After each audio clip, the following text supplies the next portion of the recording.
Стоял искренний друг нашей страны, первый президент Индонезии, Сукарно. Halo, seperti yang dikatakan Presiden Vladimir Putin bahwa hubungan baik antara Rusia dan Indonesia itu dibangun oleh Presiden pertama Indonesia yaitu Soekarno. Nah, dimulainya hubungan ini pada awalnya Uni Soviet berperan besar dalam mengakui kemerdekaan Indonesia secara de facto di PBB. Pada tanggal 3 Februari 1950, adanya pengakuan secara de jure sekaligus usulan pembukaan diplomatik Uni Soviet dan Indonesia. Di tahun 2020, hubungan diplomatik Indonesia dan Rusia genap 70 tahun, dan selama itu terdapat pasang surut diplomasi. Di era kepresidenan Soekarno atau Orde Lama disebut sebagai puncak kemesraan kedua negara karena kedua kepala negara ini saling berkunjung. Namun, di era Orde Baru, Moskow seperti jauh dari Indonesia. Karena setelah peristiwa G30 SPKI, di era Soeharto membekukan segala bentuk hubungan kerjasama dengan Uni Soviet. Untuk mendekatkan kembali hubungan kedua negara, ditandai dengan kunjungan Presiden Soeharto ke Moskow, dengan menandatangani pernyataan mengenai dasar hubungan persahabatan dan kerjasama antara Indonesia dengan Uni Soviet. Di awal tahun 1990-an, setelah bubarnya Uni Soviet dan diganti dengan Rusia, Indonesia dan Rusia masih terus berupaya meningkatkan hubungan dan kerjasama.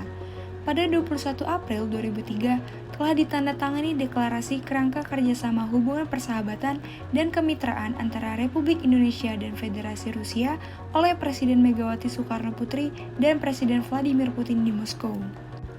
Hubungan harmonis terus berlanjut di era Presiden SBY yang mendorong investasi Rusia agar masuk ke Indonesia. Presiden Susilo Bambang Yudhoyono merayakan ulang tahunnya ke-63 di Vladivostok saat menghadiri KTT APEC 2012.